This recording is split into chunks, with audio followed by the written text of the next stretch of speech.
Rebonjour.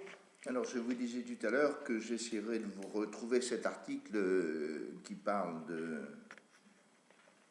du CO2 émis par chaque enfant.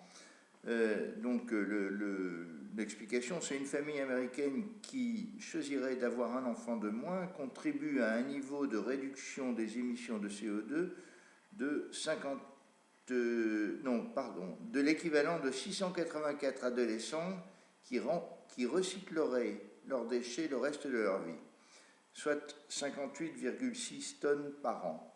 Alors c'est une étude qui est parue sur iopscience.iop.org par un chercheur dénommé Seth Wines, SETH, plus loin WYNES, le 12 juillet 2017.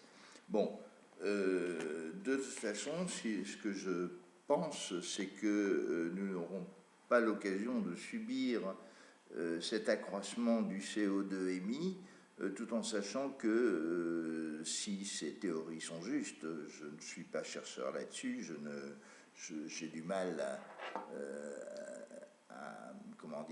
prendre une position très ferme. Je pense qu'il faut faire confiance aux chercheurs du GIEC. Lorsque le CO2 est émis, il faut des milliers d'années pour le dissiper. Donc, est-ce que c'est la cause du réchauffement climatique? C'est un grand sujet. Est-ce que cette cause est due à l'homme? C'est aussi un très grand sujet, mais je n'ai pas les compétences pour en parler. Je pense que là, il faut faire confiance aux scientifiques. Je voulais revenir quand même, puisque c'est la deuxième partie de cette chronique, hein, c'est donc la chronique numéro 18, maintenant ou jamais. Ce qui s'est passé à Saint-Martin et aussi aux États-Unis montre que ce sont toujours ceux qui ont prévu, ceux qui ont des moyens de secours, des moyens de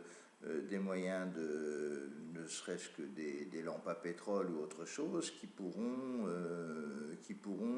passer le mieux possible tous ces problèmes. On a vu aussi que l'État avait beaucoup de mal à assurer d'une part la sécurité, d'autre part les secours. L'État ayant beaucoup de mal à assurer ses secours sur un département, il a fallu beaucoup de temps pour qu'ils envoient des gendarmes, pour qu'ils envoient des militaires pour aider, etc. On a vu qu'en gros c'était une semaine. Bien évidemment, nous devons nous poser la question de savoir ce qu'il se passerait si tous les départements étaient dans un état de situation disons, de panique tel que ça peut se produire lors d'un cyclone. N'oublions pas que Saint-Martin, c'est à peu près 30 000 habitants. La moindre petite ville en France, c'est beaucoup plus que 30 000 habitants. On a des agglomérations vous savez mieux que moi, on a des agglomérations d'1 million d'habitants dans lesquelles il y a des quartiers qui sont plus ou moins chauds, dans lesquels les gens habitent dans des appartements sans avoir aucune possibilité d'avoir de l'eau s'il n'y a plus de pression, d'avoir des stocks s'il n'y a plus d'électricité. En général, c'est 1 ou 2 ou 3 jours de stock au maximum. Et pour l'eau, c'est un vrai problème. Donc je vous propose seulement de beaucoup réfléchir à tout ça. De notre côté, donc ça c'est à titre individuel, et comme je l'ai dit plusieurs fois, il faut avoir des espèces, du cash par devers soi, il faut garder du cash, il faut garder de l'eau, il faut toujours avoir un stock d'eau, il faut penser qu'il faut au moins 1 litre par personne et par jour, si ce n'est 1,5 litre ou 2 litres, s'il fait chaud. Il faut avoir des stocks d'eau, il faut avoir un stock de médicaments dont on a besoin. Personnellement, je pense qu'il faut avoir par devant soi l'équivalent d'un mois de consommation. Alors bien sûr, ça oblige à une rotation des stocks qui est importante, et puis il faut avoir la place. Je sais que ce n'est pas très facile. Alors, compte tenu de tout ça, nous sommes en train d'essayer de mettre en place une association, je vous en parlerai les prochaines fois, une association d'entraide entre les urbains, enfin plutôt entre les urbains et les ruraux, plutôt des ruraux pour les urbains.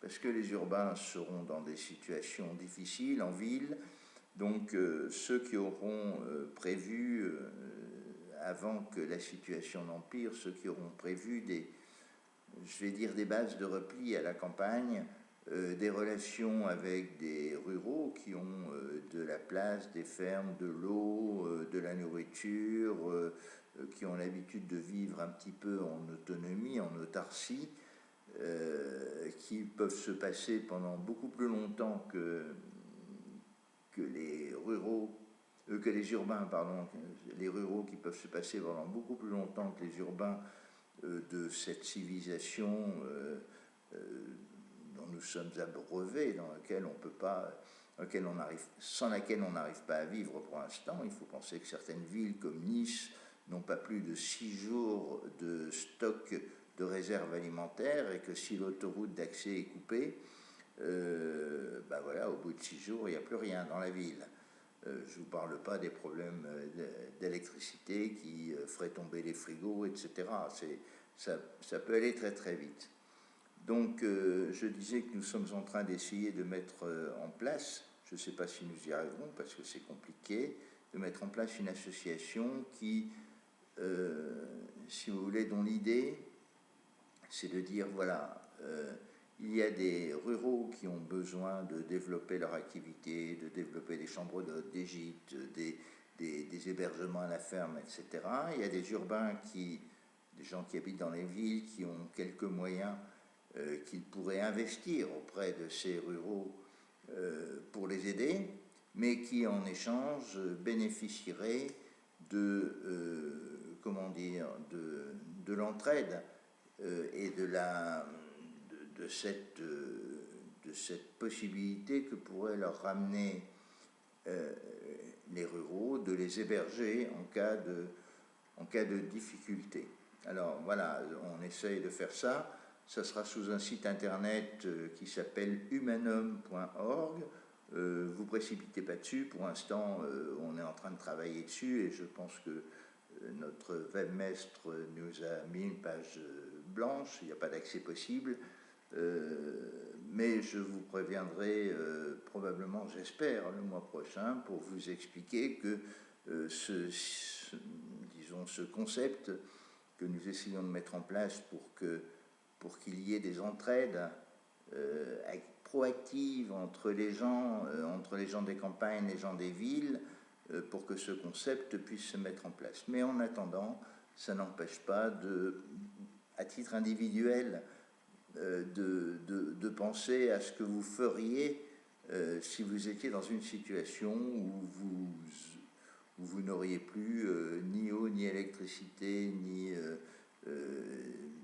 ni capacité d'aller chez le carrefour du coin, ou le marchand du coin, ou l'épicier du coin, ou le boulanger du coin, parce que d'une part, ça deviendrait peut-être difficile pour eux de s'approvisionner, ils ne seraient pas approvisionnés, et d'autre part, parce que vous n'avez pas d'argent en espèces, de monnaie en espèces, et que pour eux, vous ne pourrez pas acheter si les cartes bancaires, si les systèmes de distribution d'espèces, cartes bancaires ou une banque tombent. Moi, c'est mon grand, comment dire, c'est ma grande crainte, c'est que le système financier, ma grande crainte, c'est plus qu'une crainte, c'est ma grande inquiétude, je pense que c'est comme ça que ça va se produire, c'est que le système financier s'effondre. Voilà, donc pensez d'une part une position individualiste et d'autre part une position plus globale. Comment ferait-on globalement? Essayons Essayons, si ça s'effondre, de sauver le plus, enfin de sauver, d'aider le plus de gens possible. Voilà. On se retrouvera le mois prochain. Je pense que je pourrais vous en dire un peu plus, mais en attendant, passez, en espérant que les choses ne vont pas se dégrader trop vite et que vous avez le temps, un peu de temps devant vous pour prendre vos précautions. Je vous souhaite une bonne fin de journée.